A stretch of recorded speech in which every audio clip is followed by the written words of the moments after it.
Welcome to the Maria Liberati Show, where food meets art, travel, and life. What does food mean to you? Tell me in a recorded soundbite of 60 seconds or less, or a post of 50 words or less. Post on social media with hashtag The Maria Liberati Show, or email directly to me at maria@marialiberati.com. And if your soundbite or quotes are selected to be part of an upcoming segment, I will send an autographed copy of my book, The Basic Art of Italian Cooking, to you as a special thanks. I love having my listeners be part of the show, so please join in. While everyone is doing their best to stay at home and stay healthy, we're dreaming of places far off. And sometimes it is nice to dream about those places.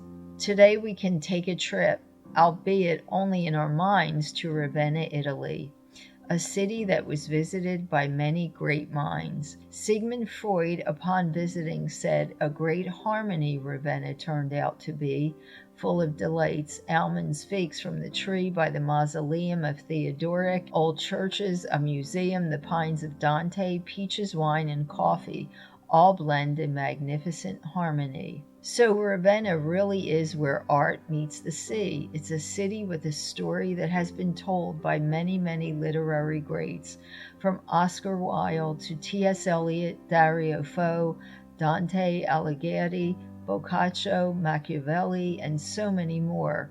It's a place that I got to explore for a segment of a TV series that I worked on, and my rejuvenating stay in Ravenna was at a beautiful beach resort. This is truly a beautiful city, full of vibrant colors and timeless Italian culture, a city that makes any tourist feel at home the minute they step foot on a street bustling with the abundance of life. A city where famous artists and minds sought the joys of absolute serenity. Allow me to paint a scene from Ravenna in your head. A group of wide-eyed tourists obsessed with Italian culture venture the streets of Ravenna, maps in hand and trusty travel guidebooks at their side. This is the trip of a lifetime. They marvel at the beauty of the architecture around them, the fresh bay air from the sea and the beaches surrounding them, while they enjoy a short walk through Dante's Pines and past many bicycling their way through. Now, Dante's Pines, by the way, is the perfect relaxing spot for a Shinrin-yoku. That's Japanese for a forest bath. Now, that's not a bath in water, but it's about bathing yourself in nature. That helps one connect with nature and improve one's health and well-being and happiness.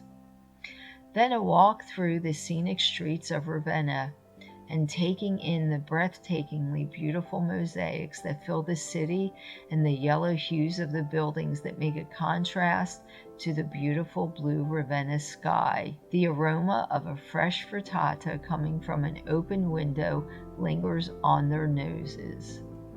As the chef masterfully prepares the exquisite dish, crowds form at the glass window.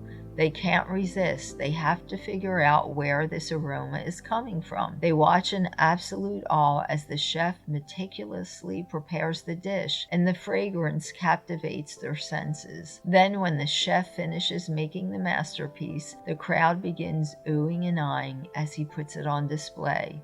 The chef looks out the window of his restaurant and he has a distant view of the sea and the nearby beach, the clear blue water concentrated, a cotton candy colored sky above as the sun slowly set. This is life in Ravenna, a city dedicated to wellness and filled with Italian culture. But on to the recipe. The recipe again is frittata with parsley. It's a traditional recipe from Ravenna, and this recipe makes a great main course for lunch or dinner or brunch. You can also slice it up and wrap it to go in a piece of parchment or brown paper. It's a great dish for a home picnic as well. This recipe serves 6. These are the ingredients: 10 eggs, a half a cup of grated Parmigiano Reggiano cheese. And it's important to use Parmigiano Reggiano cheese because if the cheese is called Parmesan, it's not the authentic Parmigiano Reggiano. 2 tablespoons of flour, half a cup of milk, a pinch of salt, a large handful of freshly chopped parsley leaves. Separate the eggs. Beat the egg yolks first in one bowl. Then add the grated Parmigiano Reggiano cheese, flour, and milk to the egg yolks. Add a pinch of salt, and you're going to whisk those with a fork or a wire whisk. Set aside the chopped parsley. In another bowl, beat the egg whites until peaks form. Then fold the egg whites gently into the egg yolks till well blended. Place 3 tablespoons of olive oil in a large sauté pan. Warm the olive oil for just about 1 to 2 minutes. Again, you don't want to boil the olive oil, but you just want it to be warm so that the eggs don't absorb a lot of oil, as they would if you would place them in the pan when the oil is cold. Pour the egg mixture in, keep tilting the pan around until all the eggs and the edges of the eggs are cooked, and then the middle also should be firm.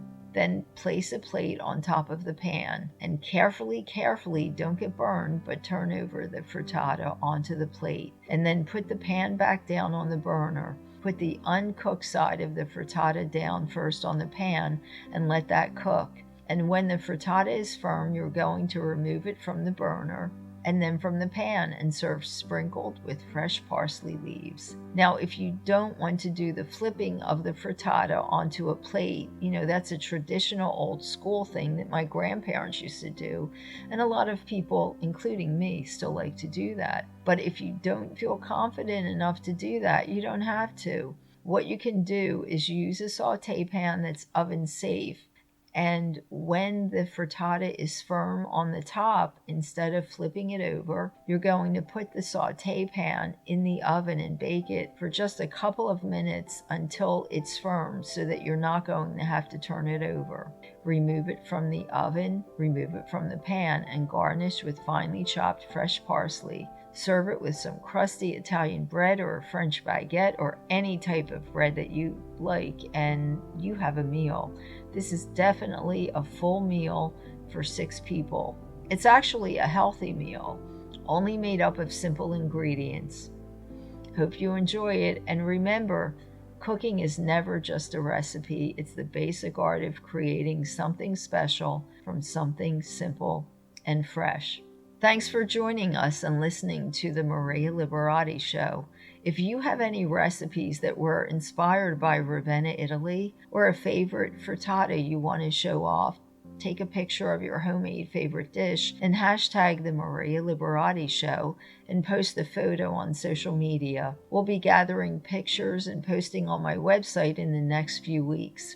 Thanks to my producer, Britton Roselle. Go to my website, marialiberati.com, to keep up with my blog and the show and my book series, The Basic Art of Italian Cooking. What does food mean to you? Hashtag your answer with hashtag the Maria Liberati Show in a recorded soundbite of 60 seconds or less, or a social media post of 50 words or less, or post a photo of your own homemade parsley frittata and hashtag the Maria Liberati Show. Post on social media or email. If your answers are selected for an upcoming podcast segment or your photos are selected to be on the website, you will receive an autographed copy of my book, The Basic Art of Italian Cooking. Love to hear from you. If you have any questions or ideas for upcoming segments, email me directly at maria@marialiberati.com. Until next time, peace, love, and pasta.